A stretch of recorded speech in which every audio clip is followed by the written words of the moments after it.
اعوذ باللہ من الشیطان الرجیم بسم اللہ الرحمن الرحیم الحمد للہ رب العالمین والصلاة والسلام علی اشرف الانبیاء والمرسلین وعلی آلہ الطیبین الطاہرین رب اشرح لی صدری ویسر لی امری واحلل عقدۃ من لسانی یفقہوا قولی۔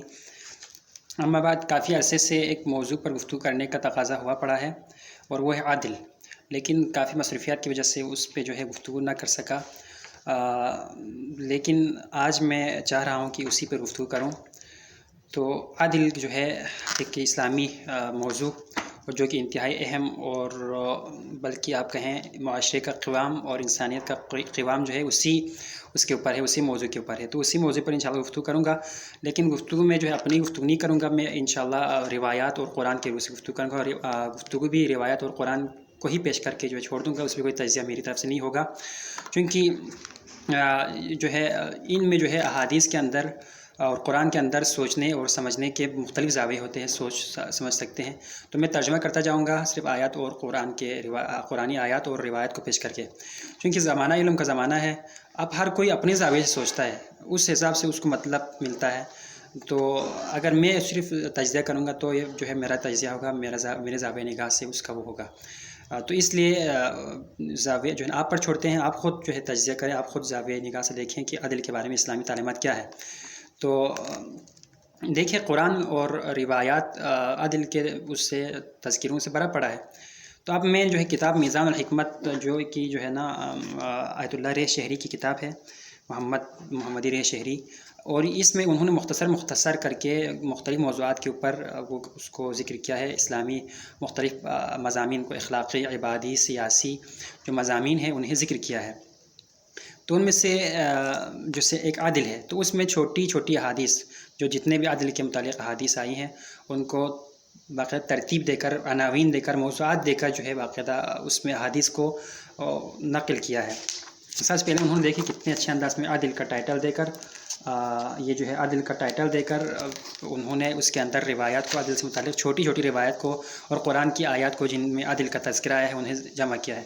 اس طرح باقی معاملات اور معاملی ہے، اسلامی معاملات کے اعتبار سے ہے، سیاسیات کے اعتبار سے ہیں، عبادات کے اعتبار سے، اخلاقیات کے اعتبار سے، ان پر متعلق جتنی احادیث اور قرآنی آیات آئی ہیں ان کو چھوٹے جو ہے وہ چھوٹے قطعہ کر کے جو ان سے متعلق آئی ہیں وہ انہیں موضوعات کی شکل میں، عناوین کی شکل میں ذکر کیا ہے۔ تو آئیں جی، عدل کے بارے میں اس کے اندر کیا چیزیں آئی ہیں، روایات، آیات۔ تو سب سے پہلے جو انہوں نے وہ ہیڈنگ دی ہے وہ یہ ہے کہ العدل، اچھا سب سے پہلے یہ بتاؤں، میں جو ہے چونکہ سارا جو ہے نا نہیں بتا سکتا ابھی، تو اس لیے میں 10 منٹ کی گفتگو میں اس میں جتنا آ جائے اتنے وہ بتاؤں گا، پھر دوسری جو ہے نا کلپ بناؤں گا، اس میں باقی حصے کو بتاؤں گا۔ تو اس طرح جو ہے یہ ساری روایات 2 یا 3 گفتگو کے اندر، 3 کلپس کے اندر آ جائیں گی۔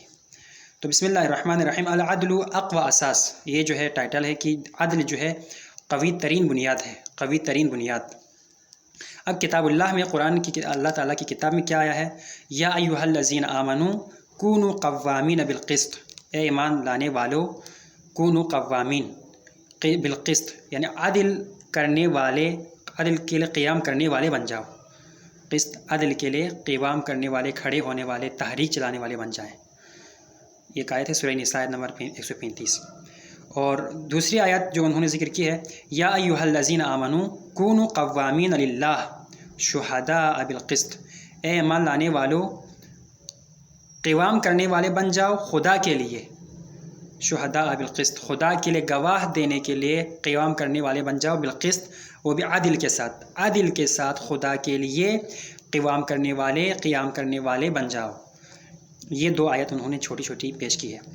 اس کے بعد حدیث، العدل اساس بہ قوام العالم، عدل وہ ہے کہ عدل وہ بنیاد ہے کہ جس پر کائنات کا قوام ہے، کائنات کا قیام اسی عدل کی بنیاد پر ہے۔ العدل اقوی اساس، عدل قوی ترین بنیاد ہے۔ ان العدل میزان اللہ الذی وضعہ للخلق ونصبہ لإقامة الحق فلا تخالفہ فی میزانہ ولا تعارضہ فی سلطانہ۔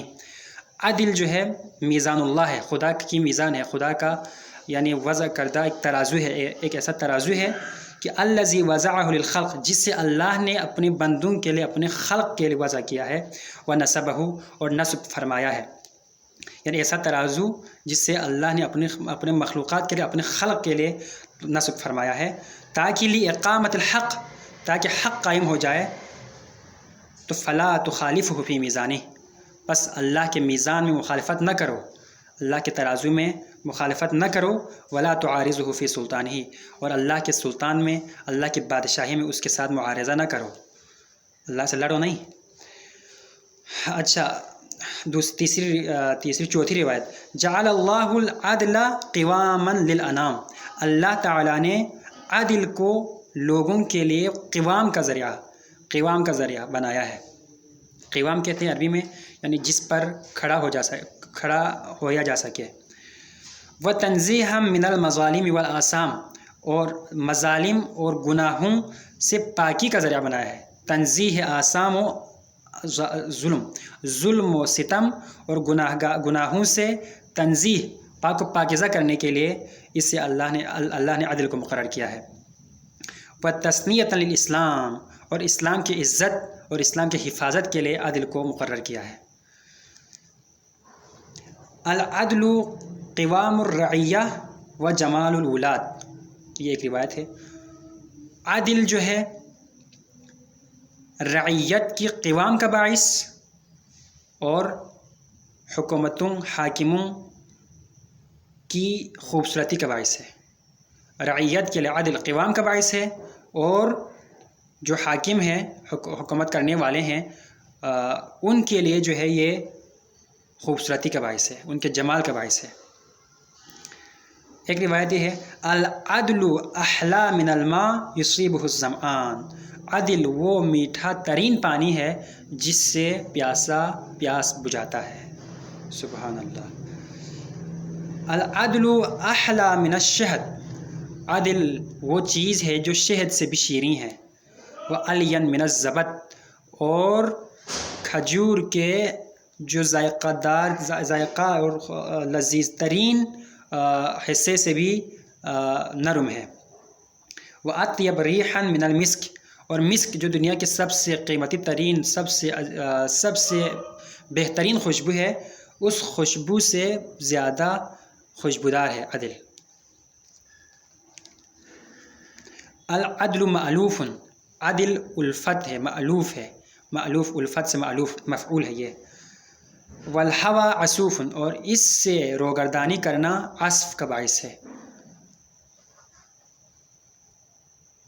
فرض اللہ العدل مسکا للقلوب، ایک روایت یہ ہے، اللہ تعالیٰ نے عدل کو فرض کیا ہے دلوں کے لیے مسک بنا کر، مسک یعنی وہ سب سے قیمتی ترین خوشبو، مسک بنا کر اللہ نے عدل کو فرض کیا ہے۔ یہ ہے جی بات افضل العدل اقوى اساس، اس ٹائٹل کے نیچے، اس ہیڈنگ کے نیچے، اس عنوان کے تحت یہ احادیث جمع کی تھی۔ اب آئیں دوسری جو ہے وہ ہے، دوسرا جو عنوان ہے اس میں کیا ہے، العدل افضل السیاستین، سیاست جو ہے، سیاست جیسے کہ ہم سیاست جو ہے ہم تعبیر کرتے ہیں، سیاست ہی ہم سمجھتے ہیں کہ اس چیز کا نام ہے، اسی سے ہے کہ بہترین سیاست کیا ہے، عدل ہے۔ تو اب میں اس کو دوسری کلپ میں کرتا ہوں، اس ٹائٹل کو، اس عنوان کے تحت جو احادیث آئی ہیں وہ میں دوسری کلپ میں آپ کو بتاتا ہوں۔